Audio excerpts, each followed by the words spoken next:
तन का रोग और मन का शोक छुपाने से और बढ़ता है भीऊ।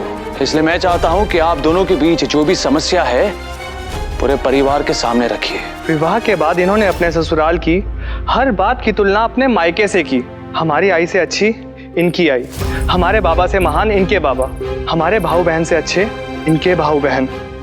विवाह के इतने वर्षों बाद भी भीऊ बाई हमें संतान नहीं दे पाए, फिर भी हम इनका साथ निभा रहे हैं। अब और क्या चाहती हैं भीऊ बाई? आप तो ऐसे कह रहे हैं जैसे मैं संतान नहीं चाहती।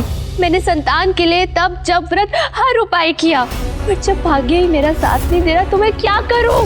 भाऊजी, आपने मानव का जन्म लिया है, पुरुष का शरीर पाया है। नारी के सम्मान की रक्षा करना ये आपका कर्तव्य है और आप उसी का अपमान कर रहे हैं, वो भी सबके सामने। आपके इन्हीं संस्कारों के कारण मेरी बहन ससुराल और मायके की तुलना कर रही है, तो क्या गलत कर रही है? और यदि आपको ऐसा लगता है आप और आपका परिवार मुझसे और मेरे परिवार से ज्यादा श्रेष्ठ है, तो सिद्ध कीजिए। बताइए कितने बड़े मर्द हैं।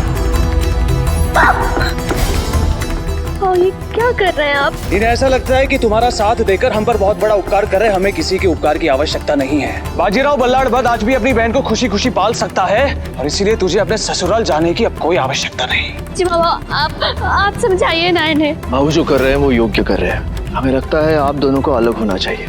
आज इसी समय इस विवाह को समाप्त कर दो भीऊ। उतार कर फेंक दो ये मंगलसूत्र। आप ये निर्णय कैसे ले सकते हैं? क्यों नहीं ले सकता ये निर्णय? जब आपके लिए विवाह का अर्थ संतान है और आपको विश्वास है कि मेरी बहन संतान नहीं दे सकती, तो आप ही के तो मन की बात कह रहा हूं। चाहिए और मंगलसूत्र निकालिए, इस विवाह को यही समाप्त कीजिए।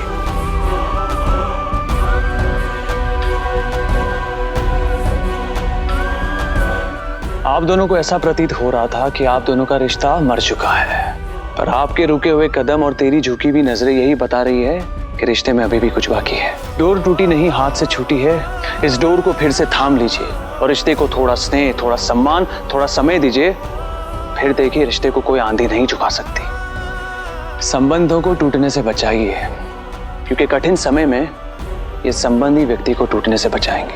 मैं आपको वचन देती हूँ, अपनी गृहस्थी को ऐसे जोड़ूंगी कि हम दोनों के बीच किसी तीसरे की कोई जगह नहीं रहेगी। पति पत्नी के बीच तीसरे का स्वागत तभी होगा जब हमारी संतान होगी। भगवान आप दोनों की मनोकामना को पूरी करे। राऊ, हम आपको पेशवा की तरह व्यवहार करते देखना चाहते थे, देख लिया।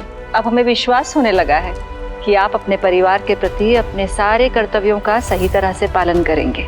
हो आई साहिब।